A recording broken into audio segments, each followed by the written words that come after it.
सकल दुर्मत भंजक सत्सिद्धांत प्रतिष्ठापनाचार्य जगद्गुरु श्रीमन्मध्वाचार्याणाम् मूल महासंस्थान श्रीमदुत्तरादिमठाधीश्वराणाम् श्रीमज्जयतीर्थ विद्यापीठ संस्थापकानाम् श्री श्री सत्यप्रमोदतीर्थानाम् करकमल संजात श्रीमन्मूलरामचन्द्रपाद पद्माराधक श्रीमन्न्यायसुधादिग्रन्थपाठ प्रवचनासक्त श्री श्री सत्यात्मतीर्थ गुरु महाराज की।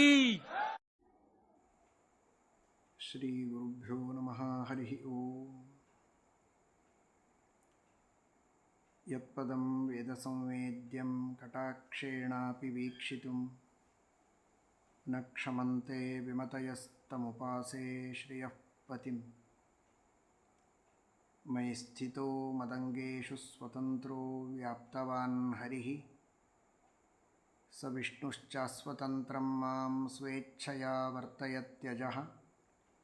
स्वात्मनस्तस्य पूजा स्युः मनोवाक्कायवृत्तयः। ममैताः इति कर्तारम् उद्देश्यञ्च हरिं स्मरेत्।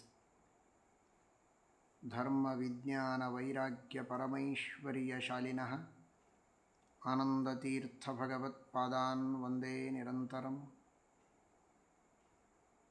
आनन्दतीर्थोपदिष्टो निधिर्नारायणः क्वयः प्रदर्शितो येन सम्यक् जयतीर्थं तमाश्रये।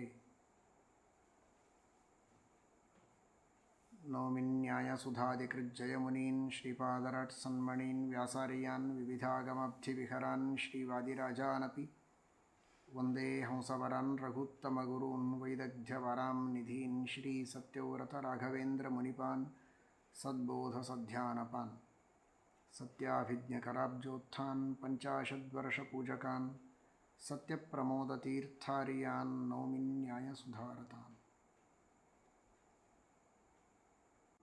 ಪ್ಲವನಾಮ ಸಂವತ್ಸರದ ಯುಗಾದಿಯ ಶುಭ ಸಂದರ್ಭ. ಭಗವಂತನ ಸ್ಮರಣೆಯನ್ನು ನಿತ್ಯದಲ್ಲಿ ಮಾಡಬೇಕಾಗಿದ್ದರೂ ವಿಶೇಷವಾಗಿ ಸಂವತ್ಸರದ ಪ್ರಾರಂಭದ ದಿನ ಹಿಂದಿನ ಸಂವತ್ಸರದಲ್ಲಿ ಶಾರ್ವರಿ ಸಂವತ್ಸರದಲ್ಲಿ ಮಾಡಿದ ಎಲ್ಲ ಶುಭ ಕರ್ಮಗಳನ್ನು ಭಗವಂತನಿಗೆ ಅರ್ಪಿಸಿ ಈ ಪ್ಲವನಾಮ ಸಂವತ್ಸರದಲ್ಲಿ ಸಮಗ್ರವಾದ ಎಲ್ಲ ಸತ್ಕರ್ಮಗಳನ್ನು ಮುಂದೆ ಮಾಡಬೇಕು ಅಂತ ಸಂಕಲ್ಪ ಮಾಡಿದ್ದನ್ನು ಮನಸ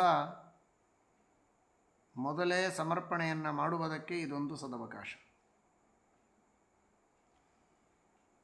ನಾರಾಯಣ ಪಂಡಿತಾಚಾರ್ಯರು ತಿಳಿಸುವಂತೆ ಸಮರ್ಪ್ಯ ಕೃತ್ಯಾನಿ ಕೃತೀಕೃತಾನಿ ವ್ಯಾಸಾಯ ಭೂಮ್ನೆ ಸುಕೃತಾನಿ ತಾವತ್ ಕರಿಷ್ಯಮಾಣಾನಿ ಚ ತಸ್ಯ ಪೂಜಾಂ ಸಂಕಲ್ಪಯಾಮಾಸ ಸ ಶುದ್ಧ ಬುದ್ಧಿ. ಹಿಂದೆ ಮಾಡಿದ ಎಲ್ಲ ಸತ್ಕರ್ಮಗಳನ್ನು ಭಗವಂತನಿಗೆ ಅರ್ಪಣೆ ಮಾಡಬೇಕು. ಇನ್ನು ಮುಂದೆ ಮಾಡುವ ಸತ್ಕರ್ಮಗಳನ್ನು ಸಂಕಲ್ಪಪೂರ್ವಕವಾಗಿ ನಾವು ಭಗವಂತನಿಗೆ ಮೊದಲೇ ಸಮರ್ಪಣೆಯನ್ನು ಮಾಡಬೇಕು ಅಂತ ವಾಯುದೇವರು ಆ ರೀತಿಯಾಗಿ ಮಾಡಿ ನಮ್ಮೆಲ್ಲರಿಗೆ ಮಾರ್ಗದರ್ಶನವನ್ನು ಮಾಡಿದ್ದಾರೆ. ಭಗವಂತನ ಬಹಳ ದೊಡ್ಡ ಕಾರುಣ್ಯ ಇದು. ನಮಗೆ ಗೊತ್ತಿದ್ದದ್ದು, ಗೊತ್ತಿಲ್ಲದೇ ಇರೋದು, ನೆನಪಿನಲ್ಲಿರಬಹುದು, ಇಲ್ಲದೇ ಇರಬಹುದು. ಅನಾದಿ ಕಾಲದಿಂದ ಎಷ್ಟೆಷ್ಟೋ ಜನ್ಮಗಳಲ್ಲಿ ನಾವು ಮಾಡಿದಂತಹ ಕರ್ಮಗಳಿವೆ. ದೈಹಿಕವಾದ ಕರ್ಮಗಳು, ವಾಚನಿಕವಾದ ಕರ್ಮಗಳು, ಮಾನಸಿಕವಾದ ಕರ್ಮಗಳು. ಇನ್ನು ಮೋಕ್ಷ ಆಗುವವರೆಗೆ ಕೋಟಿ ಕೋಟಿ ಜನ್ಮಗಳಲ್ಲಿ ಎಷ್ಟೋ ಕರ್ಮಗಳನ್ನು ನಾವು ಮತ್ತೆ ಮಾಡುವವರಿದ್ದೇವೆ. ಆ ಹಿಂದಿನ ಎಲ್ಲ ಕರ್ಮಗಳನ್ನು, ಮುಂದಿನ ಎಲ್ಲ ಕರ್ಮಗಳನ್ನು ಇಂದೇ ಭಕ್ತಿಪೂರ್ವಕವಾಗಿ ಭಗವಂತ ಎಲ್ಲವನ್ನು ನೀನೇ ಒಳಗಿದ್ದು ಮಾಡಿಸುವಿ, ಅವುಗಳಿಂದ ನೀನೇ ಪ್ರಸನ್ನನಾಗಿ ಅನುಗ್ರಹಿಸುವಂಥ ಎಲ್ಲ ಶುಭಕರ್ಮಗಳನ್ನು ಇವತ್ತೇ ಸಮರ್ಪಣೆ ಮಾಡಿದರೂ ಪರಮಾತ್ಮ ಅದನ್ನು ಸ್ವೀಕಾರ ಮಾಡ್ತಾನೆ.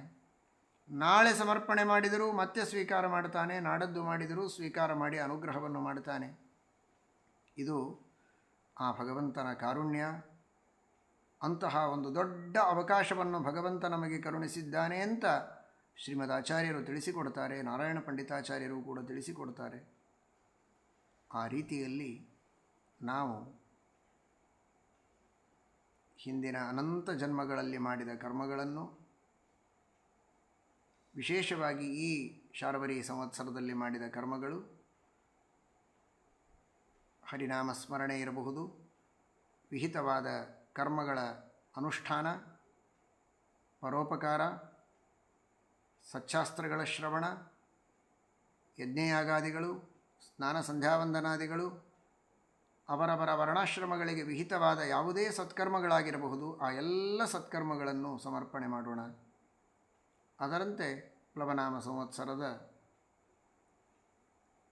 ಮೊದಲನೆಯ ಯುಗಾದಿಯ ದಿನ ಈ ಸಂವತ್ಸರ ಇದು ಶುಭ ಸಂವತ್ಸರವಾಗಲಿ. ಶುಭ ಸಂವತ್ಸರ ಅಂದರೆ ಬಹಳ ಆದಾಯವಾದರೆ ಶುಭ ಸಂವತ್ಸರ, ಹಣದ ಲಾಭವಾದರೆ ಮಾತ್ರ ಶುಭ ಸಂವತ್ಸರ ಅಂತನ್ನುವ ಅರ್ಥದಲ್ಲಿ ಅಲ್ಲ. ಭಗವಂತನ ಸೇವೆಗೆ ಉಪಯುಕ್ತವಾಗುವ ರೀತಿಯಲ್ಲಿ ಈ ಸಂವತ್ಸರವನ್ನು ನಾವು ಕಳೆಯೋಣ. ನಿರಂತರ ಹರಿಸ್ಮರಣೆಯಾಗಲಿ, ವಾಯುದೇವರ ಸ್ಮರಣೆಯಾಗಲಿ, ತತ್ವಾಭಿಮಾನಿ ದೇವತೆಗಳ ಎಲ್ಲ ಮಹಾಗುರುಗಳ ಸ್ಮರಣೆ ನಮಗೆ ಬರುವಂತಾಗಲಿ. ಆ ಎಲ್ಲ ಗುರುಗಳ, ದೇವತೆಗಳ, ವಾಯುದೇವರ, ಭಗವಂತನ ಆದೇಶ ರೂಪದಲ್ಲಿರುವಂತಹ ಶಾಸ್ತ್ರಗಳ ಪರಿಪಾಲನೆಯಾಗಬೇಕು, ಶಾಸ್ತ್ರೋಕ್ತವಾದ ಕರ್ಮಗಳ ಅನುಷ್ಠಾನ ಆಗಬೇಕು, ಶಾಸ್ತ್ರಗಳ ಅಧ್ಯಯನವಾಗಬೇಕು, ಪರೋಪಕಾರವಾಗಬೇಕು. ಕಾಮ, ಕ್ರೋಧ, ಲೋಭ, ಮೋಹ, ಮದ, ಮಾತ್ಸರ್ಯಾದಿ ದೋಷಗಳೆಲ್ಲ ದೂರ ಆಗಬೇಕು. ಆ ರೀತಿಯಲ್ಲಿ ಈ ಸಂವತ್ಸರದಲ್ಲಿ ನಾವು ಒಂದೊಂದು ಹೆಜ್ಜೆಯನ್ನು ಮುಂದೆ ಇಡ್ತಾ ಹೋಗೋಣ. ಏನೇನು ದೋಷಗಳಿವೆ ಅವುಗಳನ್ನು ಕಳೆದುಕೊಳ್ಳೋಣ, ಗುಣಗಳನ್ನು ಪಡೆದುಕೊಳ್ಳೋಣ. ಈ ರೀತಿಯಾಗಿ ಈ ಸಂವತ್ಸರ ನಮಗೆ ಮಂಗಲಪ್ರದವಾಗಲಿ, ಶುಭವಾಗಲಿ ಅಂತ ದೇವರಲ್ಲಿ ಪ್ರಾರ್ಥಿಸೋಣ. ಈ ಪ್ರಸಂಗದಲ್ಲಿ ಈ ಕೊರೋನಾ ಮಹಾಮಾರಿಯಿಂದ ಎಲ್ಲರೂ ಬಹಳ ಸಂತಪ್ತರಾಗಿದ್ದಾರೆ, ಭಯಭೀತರಾಗಿದ್ದಾರೆ. ಅನೇಕ ಜನರು ರೋಗಗ್ರಸ್ತರಾಗಿದ್ದಾರೆ. ರೋಗದ ಮಧ್ಯದಲ್ಲಿ ಅನೇಕ ಜನ ಆತಂಕದಿಂದ ವರ್ತನೆ ಮಾಡ್ತಾ ಇದ್ದಾರೆ. ಆ ಎಲ್ಲ ಜನರಿಗೂ ಕೂಡ ಭಗವಂತ ಧನ್ವಂತರಿ ರೂಪಿಯಾದಂತಹ ಪರಮಾತ್ಮ ರೋಗದ ಭಯವನ್ನು ದೂರ ಮಾಡಿ ಆರೋಗ್ಯದ ಭಾಗ್ಯವನ್ನು ಕರುಣಿಸಲಿ ಅಂತ ಪ್ರಾರ್ಥನೆ ಮಾಡೋಣ. ಸಕಲ ಭಗವದ್ಭಕ್ತರು ಕೂಡ ಕಳೆದ ಬಾರಿ ಅಚ್ಯುತಾನಂತ ಗೋವಿಂದ ನಾಮಸ್ಮರಣೆ ಮಾಡಿದಂತೆ ಈ ಬಾರಿಯೂ ಪುನಃ ಎರಡನೆಯ ಅಲೆ ಪ್ರಾರಂಭವಾಗಿ ಎಲ್ಲರೂ ಬಹಳ ಆತಂಕದಲ್ಲಿದ್ದೇವೆ. ಆದರೂ ಯಾವುದೇ ಆತಂಕಕ್ಕೊಳಗಾಗದಂತೆ ಅಚ್ಯುತಾಯ ನಮಃ, ಅನಂತಾಯ ನಮಃ, ಗೋವಿಂದಾಯ ನಮಃ ಎಂಬುದಾಗಿ ಆ ಪರಮಾತ್ಮನ ಸ್ಮರಣೆಯನ್ನು ಮಾಡಿ ಅಚ್ಯುತಾನಂತ ಗೋವಿಂದ ನಾಮೋಚ್ಚಾರಣ ಭೇಷಜಾತ್ ನಶ್ಯಂತಿ ಸಕಲಾ ರೋಗಾಃ ಸತ್ಯಂ ಸತ್ಯಂ ವದಾಮ್ಯಹಂ ಎಂಬುದಾಗಿ ವೇದವ್ಯಾಸದೇವರು ಶ್ರೀಮದಾಚಾರ್ಯರು ಆದೇಶ ನೀಡಿದಂತೆ ಆ ಹರಿನಾಮ ಸ್ಮರಣೆಯಿಂದ ನಿಶ್ಚಿತವಾಗಿಯೂ ನಮ್ಮ ಎಲ್ಲ ರೋಗ ರುಜಿನಗಳು ದೂರವಾಗುತ್ತೆ. ನಾವು ನಮ್ಮ ಆರೋಗ್ಯದ ಸ್ಥಾನದಿಂದ ಚ್ಯುತರಾಗದಂತೆ ಅಚ್ಯುತರಾಗುವಂತೆ ಆ ಭಗವಂತ ನಮ್ಮನ್ನು ರಕ್ಷಣೆ ಮಾಡ್ತಾನೆ. ಯಾವುದೇ ತರಹದ ಮಾನಸಿಕವಾದ ನೆಮ್ಮದಿಯೂ ಚ್ಯುತವಾಗದಂತೆ, ದೈಹಿಕ ಆರೋಗ್ಯವೂ ಚ್ಯುತವಾಗದಂತೆ ಅಚ್ಯುತರನ್ನಾಗಿ ಪರಮಾತ್ಮ ಮಾಡಲಿ. ಅಂಥ ಮರಣ ಆಗದಂತೆ ಅನಂತನಾದ ಪರಮಾತ್ಮ ಅಕಾಲದಲ್ಲಿ ಅಂತ ಆಗದಂತೆ, ಅಪಮೃತ್ಯು ಬರದಂತೆ ಸಜ್ಜನರನ್ನು ರಕ್ಷಣೆ ಮಾಡಲಿ. ಗೋವಿಂದನಾಗಿ ಗೋ ಪೃಥ್ವಿ, ಗೋ ಸೂರ್ಯ ಚಂದ್ರರ ಕಿರಣಗಳು, ಗೋ ನಾನಾ ವಿಧವಾದಂತಹ ಪೃಥ್ವಿಯಲ್ಲಿ ಬೆಳೆಯುವ ವನಸ್ಪತಿಗಳು, ಇವುಗಳೆಲ್ಲ ನಮ್ಮ ಆರೋಗ್ಯಕ್ಕೆ ಅತ್ಯಂತ ಮುಖ್ಯವಾಗಿ ಬೇಕಾದದ್ದು. ಗೋ ಆಕಳು, ಆಕಳಿನಿಂದ ನಿರ್ಮಾಣವಾಗುವ ವಿವಿಧ ಪದಾರ್ಥಗಳು, ಪಂಚಗವ್ಯಗಳು, ಹೀಗೆ ಈ ಎಲ್ಲ ಬಾಹ್ಯವಾದಂತಹ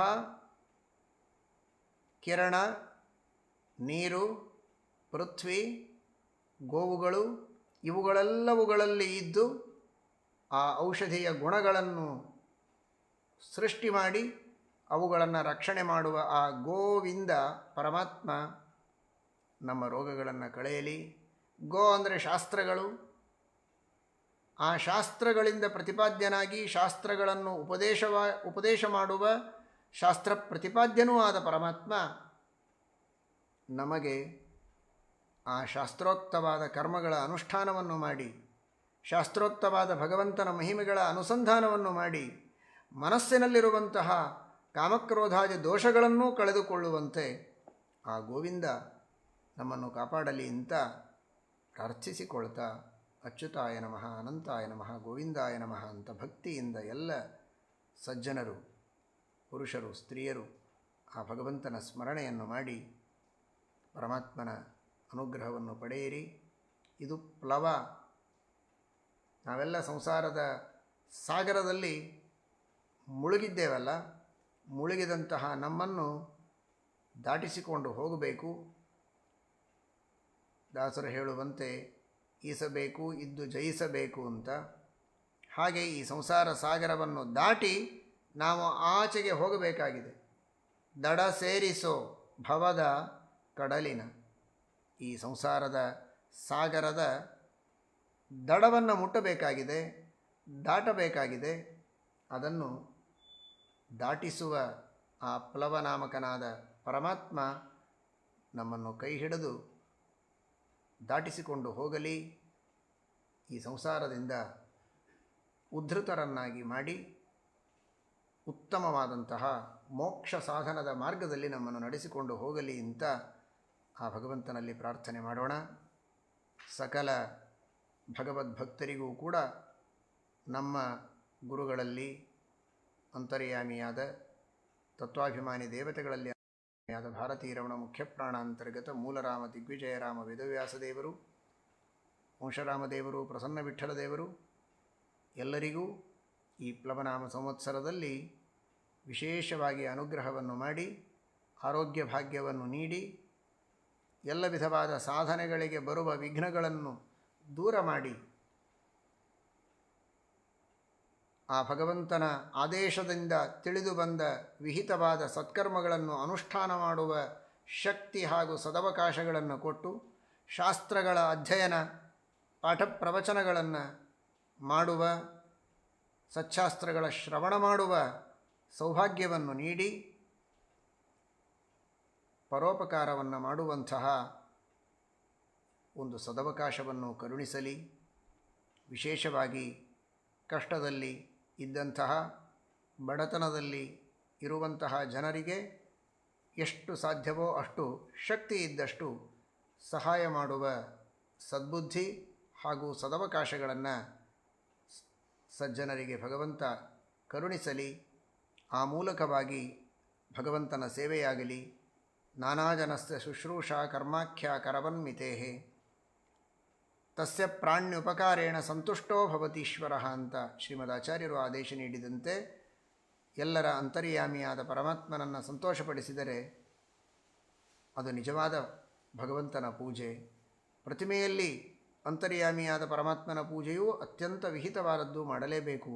ಜೊತೆಗೆ ಚೇತನರಲ್ಲಿ ಅಂತರ್ಯಾಮಿಯಾದ ಪರಮಾತ್ಮನನ್ನು ಪೂಜೆ ಮಾಡುವುದು ಅಂದರೆ ಆ ಚೇತನರಿಗೆ ನಾವು ಯಥಾಶಕ್ತಿ ಸೇವೆಯನ್ನು ಮಾಡುವುದೇ ಆ ಭಗವಂತನ ಪೂಜೆ, ಅಂತಹ ಪರೋಪಕಾರವನ್ನು ದೇವರು ನಮ್ಮೆಲ್ಲರಿಂದಲೂ ಮಾಡಿಸಲಿ. ಯಥಾಶಕ್ತಿಯಾಗಿ ಮಾಡುವ ಪ್ರಯತ್ನವನ್ನು ಮಾಡೋಣ. ದೇವರಲ್ಲಿ ವಿಶ್ವಾಸವನ್ನಿಡೋಣ. ಪ್ರಯತ್ನಮೇಕಮಗ್ರತೋ ವಿಧಾಯ ಭೂತಿಮಾಪ್ನುಮಃ. ಆ ಭಗವಂತನ ಅನುಗ್ರಹ ಇದೆ. ಪ್ರಯತ್ನವನ್ನು ಮಾಡೋಣ. ಕಾರ್ಯದಲ್ಲಿ ಯಶಸ್ಸನ್ನು ಎಲ್ಲರೂ ಕೂಡ ಪಡೆಯೋಣ. ಆ ಭಗವಂತನ ಸ್ಮರಣೆಯನ್ನು ಮಾಡುತ್ತಾ, ವಾಯುದೇವರ, ದೇವತೆಗಳ, ಗುರುಗಳ ಸ್ಮರಣೆಯನ್ನು ಮಾಡುತ್ತಾ ಈ ಪ್ಲವನಾಮ ಸಂವತ್ಸರದ ಶುಭಾರಂಭವನ್ನು ಮಾಡೋಣ. ಸಕಲ ಸಜ್ಜನರಿಗೂ ಮಂಗಲವಾಗಲಿ, ಜ್ಞಾನಭಕ್ತಿ ವೈರಾಗ್ಯಾದಿಗಳು ಲಭಿಸಲಿ ಎಂಬುದಾಗಿ ಪ್ರಾರ್ಥನೆಯನ್ನು ಮಾಡೋಣ. ಹರಯೇ ನಮಃ. ಶ್ರೀಕೃಷ್ಣಾರ್ಪಣಮಸ್ತು.